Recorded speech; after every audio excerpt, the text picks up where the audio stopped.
Usiku ule ulikuwa mzito, na huenda hata wewe umewahi kupitia hali kama hiyo.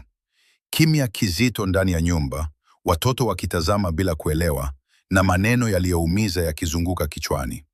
Fahud alikaa nje, akiwatazama watoto wake, akijiuliza, hivi kweli maisha yanapaswa kuwa hivi?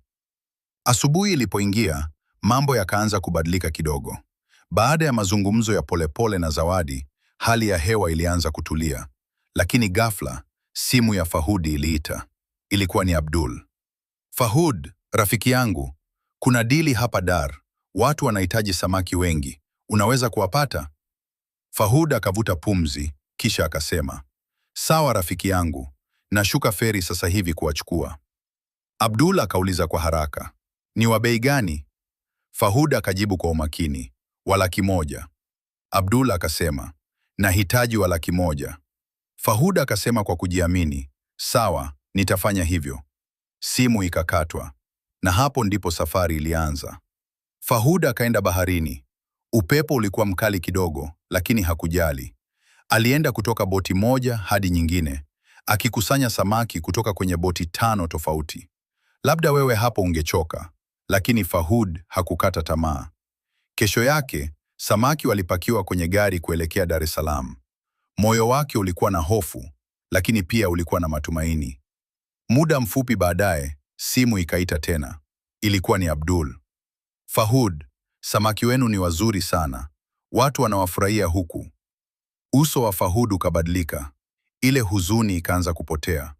Kwa sauti ya unyenyekevu akasema, nashukuru rafiki yangu. Mungu akubariki. Abdul akacheka kidogo kisha akasema, usiwaze Fahud. Wewe ni rafiki yangu wa muda mrefu. Mazungumzo yao yakaishia hapo, lakini athari yake ilikuwa kubwa. Siku hiyo ilikuwa tofauti kabisa. Fahud alirudi nyumbani na furaha ambayo ilikuwa imepotea kwa muda. Aliangalia uso wa Zawadi, na kwa mara ya kwanza baada ya siku nyingi, aliona tabasamu. Watoto walicheka. Nyumba ikajaa furaha tena. Fahud akampa Zawadi pesa ya vikoba, na jioni hiyo wakapika wali na nyama. Wakala pamoja kama familia. Na labda wewe pia unajua, furaha ya familia sio pesa nyingi, bali ni amani. Usiku ukaisha, lakini safari haikuwa imeisha.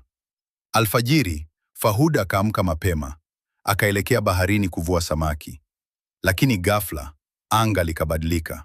Dhoruba kali ikaibuka. Maji yakaanza kuchafuka. Wavuvi wote wakaanza kushangaa. Mbele yao, kulionekana mwanga mweupe mkali ukitokea baharini. Sio wa kawaida kabisa. Je, unadhani huo mwanga ni wa nini? Na umeletwa na nini? Kama umefika hapa, basi stori hii imekugusa. Andika maoni yako. Unadhani nini kinaendelea? Usisahau kufollow page hii, share simulizi hii kwa watu 10, na acha komenti yako sasa hivi. Komenti 100 zikifika sehemu ya 3, inakuja sio punde.